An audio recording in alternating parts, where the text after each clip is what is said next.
What's going on, everybody? Welcome back to the channel. We're working on Chucky's car today again, thankfully. We've got quite a bit done actually since the last video. I'll run down some of the stuff that we did, but today we're going to be working on getting the wiring all done for the new switch panel. We're going to do an overhead switch panel that'll go on the halo of the cage, and we're using the MSD solid state relays, which I've never actually used before. Chucky had one already in the car, and I took it out of the car, so I kind of know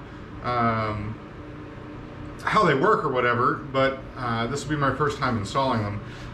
So I'm pretty excited about that. Let's see. Oh, I'm also going to be using at least one Deutsch style connector, which will be my first time ever doing that as well. So a lot of first times. Like, actually, I've got a brand new camera as well, so I don't know how well this is going to turn out. I got a GoPro Hero 9 for Christmas, and it's my first time ever having one. So it's pretty nice as far as functionality. I'm pretty excited about how it seems to work. But yeah, let's dive in. I've got a little bit of a mess I'm going to clean up a little bit before I get really going. I'm going to see how this view does for some of the stuff that I'm doing.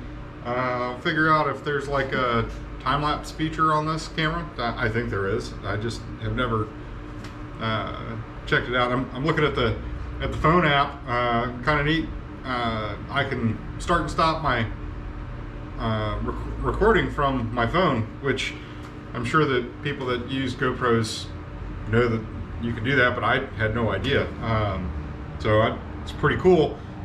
That'll really help with in-car videos, because one of the biggest problems that I have with in-car videos is that I'm normally by myself, or at least by the time I'm starting the camera, I'm on my own, and I'm strapped in, and I've got gloves and helmet and everything else on. And you know, when you're strapped in, you got a Hans device on, and the whole 9 yards. Like, your movement's kind of crappy, and you're well, in terms of, you know, trying to reach stuff and around the car, and the camera needs to be so far away so that it can capture, you know, well, at least in my experience, because I didn't have a very wide lens on anything I was using, but the GoPro might fix that as well. I don't know, but I'm pretty excited about this new camera. I hope the video quality is good, because this is literally the first video I've taken with it. Anyways, I'm just talking. We ought to be working, so let's get to work. All right, so I'm gonna get you guys in here a little bit to give you a quick update. As you can see, I painted the cage out of the car, as you might recall, and I put it in, and when I touched it up, I ended up with some overspray on the floor, which I expected, but then I did a couple of, I had to repair, like this seat post was mangled, so I repaired it. I put the anchors in for the submarine belt on the harness, and I kind of touched all that stuff up with the same VHT chassis black, and realized that it was really making a mess of the floor in terms of the way it looked. So I just spray painted the entire interior of the car, including the roof. Some of the wiring is already started. I've got new window switches in here. Chucky's got a box that he wants to put here, so I'm going to let him handle that. Got the the trans brake and the reverser switch. I've got the gauges all back in. We put a brand new oil pressure gauge, an electric oil pressure gauge in there to help with installation ease, because when we were pulling all this out, we had a mechanical oil pressure gauge in there, and we kind of all forgot about it. And when we about had it all out, the mechanical line was all tangled up, and it was a real mess, and so we just ditched that. I also got the solid state relays. So The black one was an existing solid state relay that he had in here already, and it was handling the trans brake, reverser, and the two-step function. And it's going to continue to handle that stuff. But I also grabbed another one, that red one. We ditched all the individual relays for things like the fans, the fuel pump, and well, that's really kind of it. But it's got 2 fans for the radiator, and then it's got a fan on the transmission cooler as well. So that stuff is going to be handled by that new MSD solid state relay.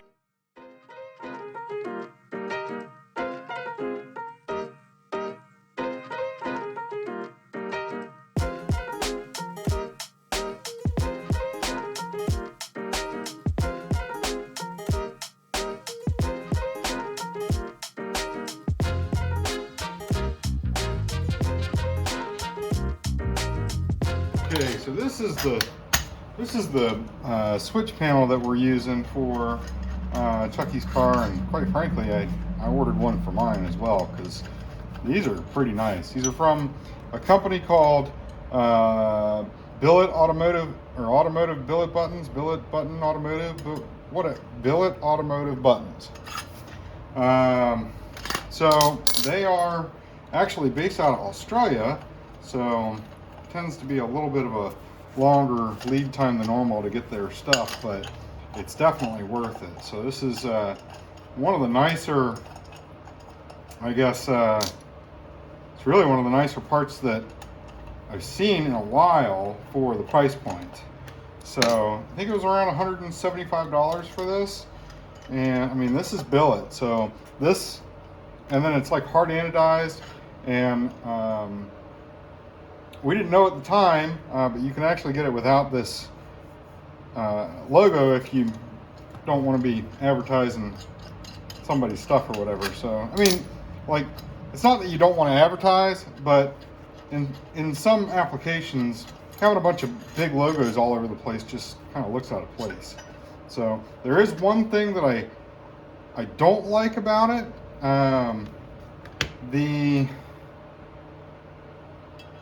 The way these hold on, I like it and I don't. The way these hold on to the roll bar is they've got these nice half round clamps or whatever, and I like it that you put the hardware for these clamps is also the front face hardware for the switch panel. Installation is really simple as a result. But, because like a lot of times people will have the bolts going in through this side of the clamp. Well, there's a windshield on this side of this clamp, and you can't get tools in there. So, but if I had a recommendation, I would do like a countersunk screw. Like, say that was smaller diameter, so that you could sink this in and screw it in from the front, and then this box will stay in place if you have to pull this off to service it. So as it is, if you pull this off to service this, this falls off the roll cage. So, like, yeah, so that's my only complaint. So you could do it. It wouldn't be that hard, I don't think. Just basically counterbore this, sink this hardware down in there, use the next size up thread for the faceplate. So, you know, like this is a size, I think, well, it's metric, so it's probably like an M5, but you could maybe do like an M4 holding this on, and then an M6 or something like that holding the faceplate on. So just, that's my one suggestion. So I put this down so I didn't scratch this, but I'm actually going to kind of get that out of the way for now. And this is a pain, so I'm getting rid of it too. Back to work.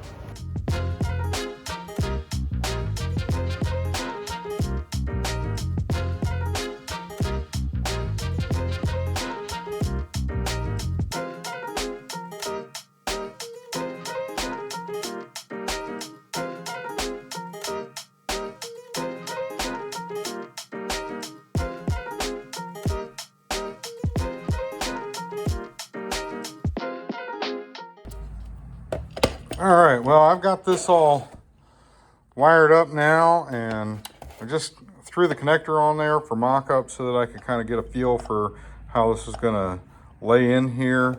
I am doing a switched ground instead of a switched power on this one. It's the first time I've ever done that, actually. I normally do a switched power, but switched ground seems better for a lot of ways. These are only going to the switch side of the relay, so it's not a lot of current anyways. I'm using all 18 gauge wire for this stuff. Basically, that power wire that I've run in here is only to power up these little indicator LEDs on the switches. So, and if you want to know what the wiring harness or wiring diagram looks like for running a Conturo style switch, this is it. So it'll be 12 volt up in the upper right hand corner as you're looking at the back of the switch. So you can see down in there 12 volt, and then ground on the middle left, and then accessory, which would be going to whatever it is that you're trying to switch on the lower left corner. So gonna keep going. I am now working on the main power, or the main harness going down to the relays. And I took my measurement, and this is all, it's a little bit long, but I'm gonna go ahead and I've been using this Tessa tape, which is like a cloth tape. It seems to be a lot nicer than standard electrical tape. So that's what all of this is you can kind of see the texture there. And yeah, it seems to be doing pretty good. I've got a whole bunch of the braided style loom, so I'm going to use that. One of these, I measured this is somewhere around 3/8 inch in diameter. Let's see if I can't get a good measurement here. Can you see?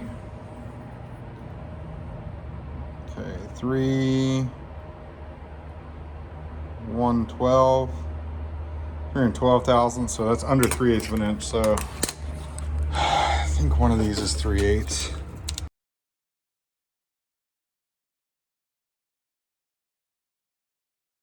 Okay, so you know how whenever you cut this braided stuff, it tends to like unravel and everything else? I never really thought about it really well until just now, but I mean, like a hot knife would cut right through that and kind of cauterize it. So I don't have a hot knife, but I do have a razor blade and I do have a torch.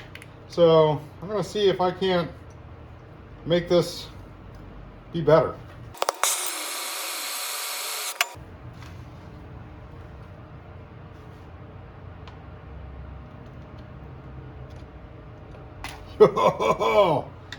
Oh, that worked mint. Can you see that?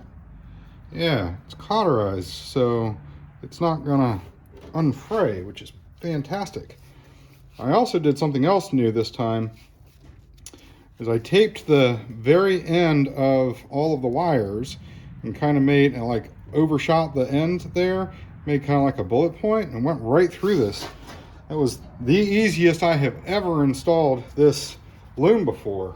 So I don't normally use this stuff much because it's kind of a pain, but man, that was awesome. Okay, so this is going to be my plug end, and I know that it's basically to the right length. So I'm going to go ahead and heat shrink this side. Yeah, I think I'll go down about like that. All right, so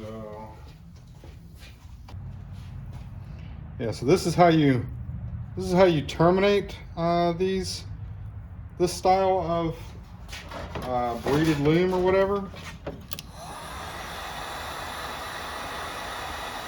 This gives a nice clean finish. Just kind of have to be careful because the heat gun will tear up the braid. So it's time to hop in the car and get the new harness that we just built laid out. We're putting the switch panel up on the roll cage, of course, and a lot of times what I see people do is they'll just zip tie the harness to the roll cage And that's perfectly fine, but I really like things to be a little bit more up and out of the way, and zip ties aren't my favorite way of fastening things anyhow. So what I do is I use these nylon P-clamps, and I'll actually drill a hole and use rivets or sometimes machine screws, depending on what's going on, to hang the harness from, well, what I'm doing here is I'm actually hanging it from the roof, and then I'll run it down the A-pillar. And then I use clecos like what you would use on putting together sheet metal and stuff like that. And I'll use those to hold the P-clamps in place kind of temporarily until I'm for certain that I'm happy with the position of the harness and everything else.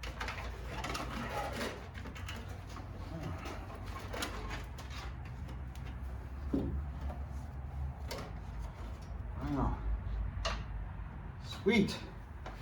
Got my harness basically perfect, so I just got to trim off a little bit for the signal wires, and I'll probably grab power down at the main power lug there. I want the circuits to be able to turn on with the car not in the on position, so that way, I mean, you might need to run a fuel pump with the car not running, not typically to like set fuel pressure, but like if you wanted to empty the tank. So that occasionally happens, especially with drag and drive stuff.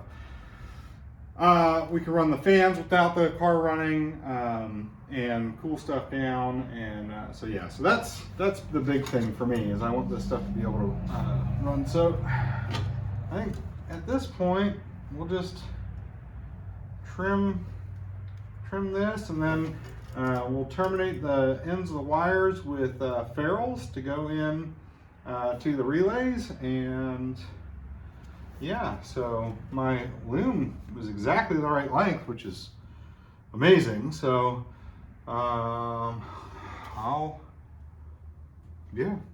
keep going. Actually, let's see here. Now it's noon. I think my oldest has a basketball game, so I'm gonna go ahead and stop here for now, and I'll pick this back up. Amazon came through and delivered my crimpers. So this is supposed to be a crimper style, or crimper for solid barrel style terminals.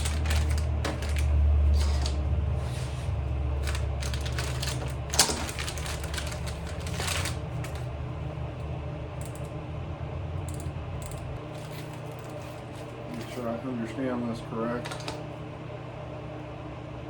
That goes down in there like that. Capture, yeah, so this guy, just set depth in some capacity. Not no screw color. Alright, I guess it doesn't have like a depth adjustment.